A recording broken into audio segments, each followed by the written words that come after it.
Hello friends, स्वागत है आपका आपके अपने YouTube channel Saraswati English classes में। मैं समीर सिंह लेकर आया हूँ आज आपके लिए जॉन मिल्टन के द्वारा लिखा गया बेहतरीन सोनेट जिसका नाम है ऑन हिज ब्लाइंडनेस, और सेकंड नाम से भी ये जाना जाता है जो लिखा है when I consider how my life is spent. तो दोनों नामों से ये जाना जाता है, दोनों नाम ये आप याद रखिएगा। कुछ और पॉइंट्स जो पोएम को अच्छे से समझाने में मदद होगी और एग्ज़ाम के पॉइंट ऑफ व्यू से बहुत इंपॉर्टेंट है। जैसे फर्स्ट पॉइंट इसमें है कि ये फर्स्ट जो पब्लिश हुआ था ये पोएम वो इस कलेक्शन में पब्लिश हुआ था जिसमें ढेर सारे पोएम्स थे। मिल्टन्स 1673 पोएम्स जो कलेक्शन ऑफ पोएम्स था इसमें ये पब्लिश हुआ था, और इस बुक पर, इस नोटबुक पर इन्होंने ऑटोग्राफ दिया था और इसे जाना जाता है ट्रिनिटी मैन्युस्क्रिप्ट के नाम से। ट्रिनिटी क्यों? क्योंकि ट्रिनिटी कैम्ब्रिज यूनिवर्सिटी में है और वहाँ ये पब्लिश हुआ था, इसलिए इसे ट्रिनिटी मैन्युस्क्रिप्ट के नाम से जाना जाता है। ये दोनों याद रखिएगा। 1673 में ये पब्लिश हुआ था, लिखा गया था मिड 1650s में, मिड यानी कि ये 1652 के बाद और 1665 के आसपास ये लिखा गया था। 1652 के बाद क्यों? क्योंकि ये ब्लाइंड 1652 में हुए थे। ब्लाइंडनेस के बाद ही इन्होंने ये पोएम लिखा हुआ था। लोग पूछते हैं कि लिखे कैसे थे जब ये ब्लाइंड हो गए थे। जब ये टोटली ब्लाइंड 1652 में हुए तो इनको बहुत परेशानी हुई लिखने में, इसलिए ये परेशानी जो खींच जो इनके अंदर थी उन्होंने इस पोएम में लिखा हुआ है। इन्होंने इस पोएम को या 1652 के बाद जितने भी पोएम्स पब्लिश किया इन्होंने या इनके डेथ के बाद पोस्टमसली पब्लिश हुआ, वो सारे के सारे पोएम्स जो थे वो इन्होंने केवल डिक्टेट किया था यानी बोला था। लिखने वाले कौन थे? इनके खुद के।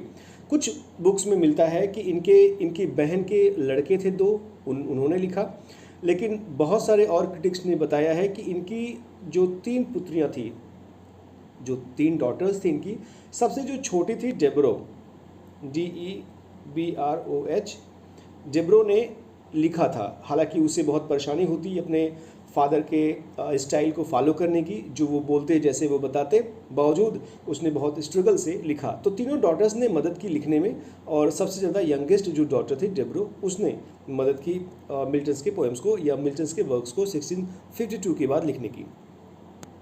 जो नेक्स्ट पॉइंट है वो ये है कि इन्होंने यानी जॉन मिल्टन ने इसे सोनेट नंबर 19 दिया था, सोनेट नंबर 19, लेकिन जब ये पब्लिश हुआ तो वो हो गया सोनेट नंबर 16। इसलिए 16 और 19 दोनों अभी भी फॉलो होता है, पर 19 जो है वो ज़्यादा प्रेफर की जाती है। जो नेक्स्ट पॉइंट है वो ये है कि जो टाइटल है ऑन हिज ब्लाइंडनेस, वो कहीं भी ऐसा लिखा नहीं है कि वो जॉन मिल्टन ने दिया है। जॉन मिल्टन ने ऑन हिज ब्लाइंडनेस नामक मतलब सोनेट का नाम जो है, टाइटल जो है वो नहीं दिया। ये सेंचुरी लेटर यानी कि 100 साल के बाद थॉमस न्यूटन ने जब ये पोएम्स को पब्लिश किया ना, तब 1761 के एडिशन में लिखा था ऑन हिज ब्लाइंडनेस, यानी कि पहले इसके जो था वो केवल सोनेट नंबर 19 के नाम से था, और बाद में पहला चूँकि व्हेन आई कंसीडर जो है ये पहली ही लाइन है सोनेट की, इसलिए इसको when I considered how my life is spent माना गया। और बाद में 1761 में जब न्यूटन ने लिखा इसे, तब जाकर के ये ऑन हिज ब्लाइंडनेस के नाम से जाना जाने लगा। जो नेक्स्ट पॉइंट्स है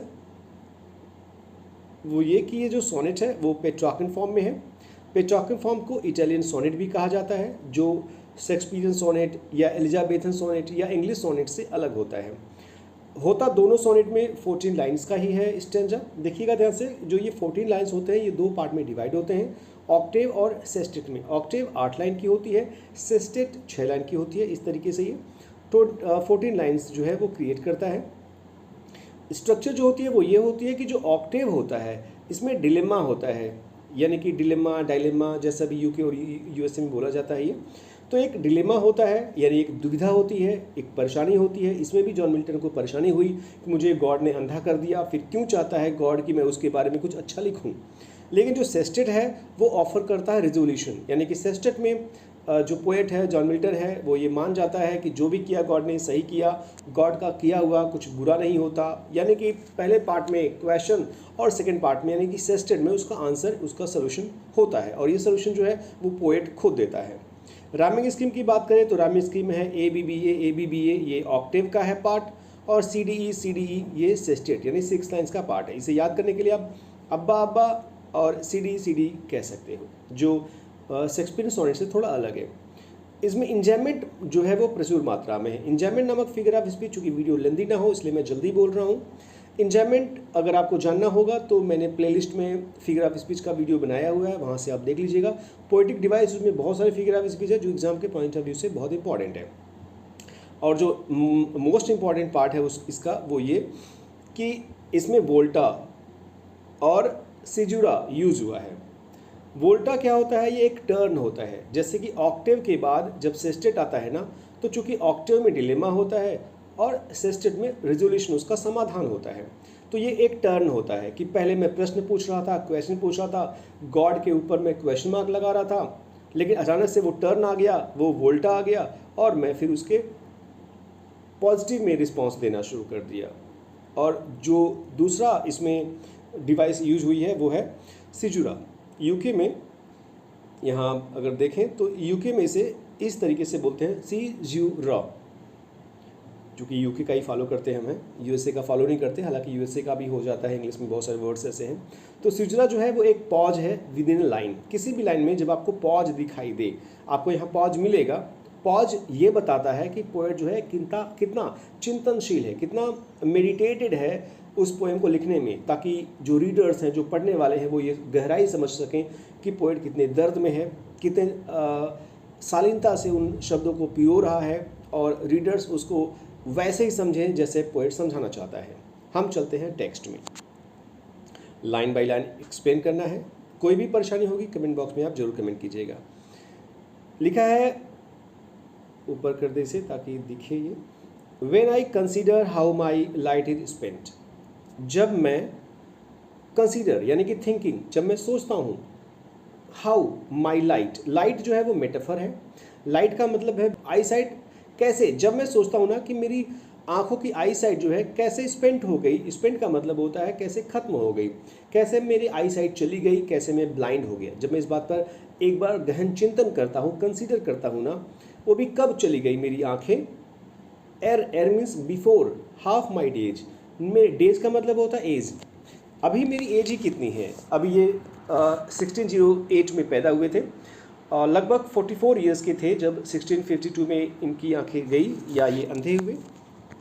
तो इनको लगता है कि जो ये 44 ईयर्स का एज है वो मेरी भी आधी एज है, क्योंकि लगभग लोग जो है वो 80 प्लस जीते थे तब। तो अभी तो मेरी आधी उम्र ही, डेज मतलब उम्र कह सकते हो, आधी उम्र ही अभी मेरी बीती थी कि मेरी आंखें जो है वो चली गई जब मैं सोचता हूँ। और वो भी in this dark world and white. ये दुनिया बहुत बड़ी है, बहुत लंबी चौड़ी है, और अब ये दुनिया मेरे लिए अंधेरे से भर चुकी है, अंधकार में हो चुका है, मैं कुछ देख नहीं सकता।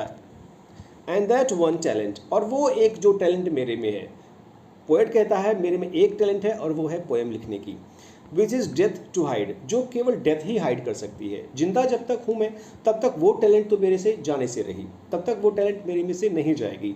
केवल डेथ ही है जो उस टैलेंट को छिपा सकती है, ख़त्म कर सकती है। वो लॉज्ड, वो अभी मेरे में है। लॉज मतलब होता है एक तरह से आप निहित है, शामिल है, अभी भी वो है उसके अंदर, भले आंखें नहीं है, देख नहीं सकता, पर वो टैलेंट तो है, लेकिन अब वो यूजलेस है। विद मी यूजलेस, वो मेरे में यूजलेस है, क्योंकि अब मैं उसका यूज़ नहीं कर सकता, देख नहीं सकता, नेचर को देख नहीं सकता। क्योंकि पोएट जो है वो देखता है, जो देखता है उसको वो अपने शब्दों में पिरोता है। अभी देख नहीं पाएगा तो वो यूजलेस हो गया, लिख भी नहीं पाएगा क्योंकि वो अंधा है। दो, हालांकि पोएट जो है वो कहता है कि माई जो सोल है, माई सोल मोर बेंट, मेरी आत्मा, मेरा मन, मेरा दिल अभी भी और झुका हुआ है, बेंट है, इंक्लाइंड है to serve therewith my maker, कि अपने मेकर का, अपने भगवान का, गॉड का, जिसने मुझे बनाया, उसकी सेवा कर सकूं मैं। कैसे सेवा कर सकूं मैं? शब्दों के रूप में, उसका गुणगान करके। तो जो मेरे टैलेंट है जो मेरे में, वो अभी भी है पर यूजलेस है। हालांकि मैं अभी भी चाहता हूँ, मेरा मन करता है, मन झुकाव अभी है मन का कि वो अपने मेकर के बारे में कुछ लिखे। And present my true account, और जो मैं लिखूँ, जो मैं अच्छाई करूँ, वो मेरा एक सच्ची अकाउंट हो। जैसे कि कहा जाता है कि लोग यहाँ से जब जाते हैं तो वहाँ चंद्रगुप्त जो है आपका अकाउंट, आपका लेखा जोखा खोलता है, और अगर सच मिलता है तो हिवेन, नहीं तो आपको हेल में भेजता है। तो ये कहता है कि जो भी मेरे में है मैं उसका सदुपयोग करना चाहता हूँ। मैं चाहता हूँ कि मैं यहाँ से जाऊँ तो गॉड देखे और कहे कि हाँ, तुम्हारा जो अकाउंट है वो ट्रू है, तुमने बहुत शालीनता से मेरी सेवा की है, शब्दों के माध्यम से बहुत अच्छे काम किए हो। तो मैं चाहता हूँ कि मैं अपने ट्रू अकाउंट को दिखाऊं भगवान को, लेस्ट कहीं ऐसा ना हो, लेस्ट मतलब होता है कहीं ऐसा ना हो, ही रिटर्निंग चाइल्ड, कि वो वापसी में मुझे डांटना शुरू ना कर दे। चाइल्ड मतलब होता है डांटना फटकारना, कि मैं यहाँ से जाऊँ मरने के बाद, वहाँ मुझसे मिले और मैं गॉड की सेवा नहीं कर पाया हूँ, गॉड के लिए कुछ अच्छा नहीं लिख पाया हूँ, तो ऐसा ना हो कि उल्टे मुझे वो डांटना शुरू कर दे कि तूने क्या किया नीचे रख करके, मैंने तुझे भेजा, तुम्हें इंसान के रूप में मैंने जन्म दिया, तुम्हें इतनी ज्ञान दिया मैंने कि तुम कुछ लिख सको मेरे बारे में और तुमने कुछ नहीं लिखा। तो इस तरीके से कहीं डांट ना दे, इसलिए मैं चाहता हूँ कि मैं उसके लिए कुछ लिखूँ। अब ये कोटेशन मार्क में है, अब ये परेशानी है, ये दुविधा है, ये डिलेमा या डायलेमा है पोएट की। कहता है डोथ यानी does God exact day labour, क्या गॉड जो है एग्जैक्टली चाहता है हमसे कि मैं डे में लेबर करूं। डे में लेबर करने का मतलब होता है मेहनत करना, मेहनत करने का मतलब होता है लिखना, क्योंकि पोएट का मेहनत है लिखना, और डे का मतलब दिन, दिन का मतलब आंख, आई साइट। ध्यान दीजिएगा क्या कहना चाहता है ये कहना चाहता है क्या गॉड चाहता है कि मैं लिखूं, वो भी आंखों के साथ, क्योंकि आंखें रहेंगी तभी लिख पाऊंगा मैं। क्या वो चाहता है एग्जैक्टली यही, और वो भी कब, तब जब उसने मेरी लाइट यानी आंखों की साइट, रोशनी मेरी जो है वो छीन ली है, डिनाई कर दिया है कि नहीं मैं तुम्हें साइट नहीं दूंगा, एक बार छीन लिया हूं मैं तो तुम्हें देने वाला नहीं हूं मैं, तुम्हें दिखे या ना दिखे तुम लिखो मेरे लिए। क्या गॉड ऐसा चाहता है कि आंखें नहीं देगा और बावजूद वो चाहता है कि ये मेरे बारे में लिखें। आई फॉन्डली आस्क, मैंने मूर्खतापूर्वक ऐसा पूछा, गॉड से मैंने पूछा क्या तुम ऐसा चाहते हो मुझसे। बट देखो ये है डायलेमा जो फर्स्ट पार्ट में है। अब यहाँ से वोल्टा शुरू होगा, टर्न शुरू होगा, और पोएट जो है अब अपना जो रेजोल्यूशन है वो बताएगा। कहता है कि लेकिन जो पेशेंस है ना, मेरे अंदर पेशेंस था, उसने प्रिवेंट किया, उसने रोका दैट मरमर, वो भुनभुनाहट जो मैं मन ही मन बोल रहा था, जो मन ही मन में क्वेश्चन कर रहा था गॉड से, गॉड पर क्वेश्चन मार्क लगा रहा था, वो मरमरिंग जो थी मेरी, जो धीरे धीरे मैं सोच रहा था बोल रहा था, उसको उसने रोका, प्रिवेंट किया, और सून रिप्लाइज, और उसने फिर जवाब भी दिया, उस पेशेंस ने जवाब दिया। बट पेशेंस सून रिप्लाइज, मैंने जवाब नहीं दिया, मेरे पेशेंस ने मुझे जल्द ही जवाब दिया। क्या जवाब दिया, कोटेशन मार्क में, God does not need either man's work or his own gifts. God को ना ही ज़रूरत है किसी भी इंसान के काम की या उसके द्वारा दिए गए गिफ्ट की।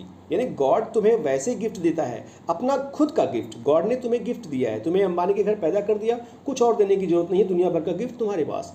तो जो गॉड ने गिफ्ट दिया है उसे ना ही उसकी ज़रूरत है और ना ही किसी इंसान के कामों की ज़रूरत है। क्यों नहीं है इंसान गॉड को इसकी ज़रूरत, वो अगले 2 लाइन के बाद बताएगा। अभी कहा जा रहा है, पोएट कहता है कि हु बेस्ट बियर, जो बहुत अच्छे से सहता है, his mild yoke, yoke YOKE का मतलब होता है जुआ, जुआ खेलने वाला नहीं, वो जो गांव में आपने देखा होगा कि 2 बैलों को जो है वो जोड़ने के लिए जो है लकड़ी का एक लैडर टाइप का होता है, बांध देते हैं, या नाक से लेकर के रस्सी धागा जो है ऐसे कुछ बांध देते हैं ताकि वो कंट्रोल में आए। तो यहाँ माइल्ड योक जो है वो मेटाफर है, और माइल्ड योक का मतलब है service. Mild yoke means service of god, यानी कि जो भी इंसान बहुत अच्छे तरीके से सहता है, हिज मतलब गॉड का जो है सर्विस, या गॉड जो उसको दिया हुआ है कुछ भी परेशानियां, वो भी परेशानियां माइल्ड है। माइल्ड का मतलब होता है नाजुक, हल्का, बहुत कम वो कंट्रोल कर रहा है इंसान के ऊपर, बहुत कम परेशानियां इंसान को दिया है। जो भी उस परेशानियों को, जो भी उसके सेवा को अच्छे से सहते हुए अगर कोई निभा रहा है ना, दे सर्व हिम बेस्ट, वे इंसान भी जो है वो उसकी अच्छे से सेवा करते हैं। तो सबसे अच्छा सेवा इंसान वही करता है जो इंसान भगवान के द्वारा दिए गए कामों को, गॉड के द्वारा दिया गया कोई भी सर्विस को सही से करता है, उसके हल्के से डांट फटकार परेशानियों को सहता है, न कि वो बहुत अच्छा इंसान है भगवान के लिए जो उसके लिए काम करता हो, उसको कुछ गिफ्ट देता हो या उसके लिए कुछ लिखता हो। अब कहा जा रहा है हिज स्टेट इज किंगली, उसका जो स्टेट है ना वो राजाओं वाला है, वो राजसी है, राजाओं वाला है। और राजा को एक प्रजा से क्या चाहिए, यानी कि अब तुम सूरज को दिया दिखाओ, वो नॉर्मल सी बात है कि वो एक हाइपरबोलिक है, वो बहुत अच्छी बात नहीं है कि एक राजा को तुम गिफ्ट जा करके दो। तो यहाँ पर राजा है वो गॉड, और thousands at his biding speed, हजारों लोग जो हैं, हजारों सेवक जो हैं, हिज माने राजा के या हिज मतलब गॉड के, बीडिंग का मतलब होता है जो वो कहता है, यानी कि जो भी आदेश देता है, कमांड देता है गॉड, उसको स्पीड बहुत तेज़ी से लोग जो है वो करते हैं, जो लोग पोस्टेड हैं लैंड पर और ओशियन में बिना रेस्ट के। तुमसे कहा जाएगा तुम बहुत तेज़ी से नहीं कर पाओगे, तुम समुद्र में नहीं चल सकते, तुम उड़ नहीं सकते, तुम बहुत काम नहीं कर सकते। लेकिन बहुत लोग हैं उस राजा के पास या गॉड के पास, हजारों ऐसे लोग हैं जो समुद्र में हैं, लैंड पर हैं, ओशियन में हैं, एयर में हैं, जो बहुत स्पीड से उसके काम को करेंगे। तो जो काम करने वाले उसके देवदूत हैं, एंजल्स हैं, तो तुम्हारा क्या, तुम तो इंसान हो।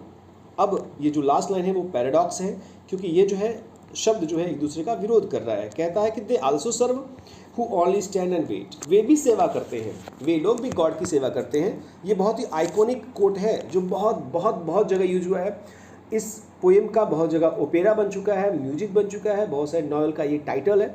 तो वे लोग भी सर्व करते हैं गॉड को जो केवल स्टैंड खड़े होते हैं, कोई काम नहीं करते, केवल वेट करते हैं, इंतज़ार करते हैं अपनी पारी का। हालांकि अब ये उल्टा हो चुका है, इंतज़ार करने वाले को कुछ नहीं मिलता है ऐसा कहा जाता है। पर यहाँ पोएट कहता है कि तुम्हें कुछ करने की ज़रूरत नहीं है, बस इंतज़ार करो, अपने गॉड पर विश्वास करो, वो जो देगा वो सही होगा तुम्हारे लिए, वो बेस्ट होगा। तो बहुत ज़्यादा तुम्हें इम्पेशेंस नहीं होना है, परेशान नहीं होना है। इस तरीके से ये पोएम ख़त्म होता है। कोई भी परेशानी अगर आपको होती हो तो आप कमेंट बॉक्स में कमेंट करके पूछ सकते हैं। मिल्टन के बारे में जानना हो या कुछ भी, तब तक के लिए अपनी पढ़ाई करते रहें। मिलते हैं नेक्स्ट वीडियो में।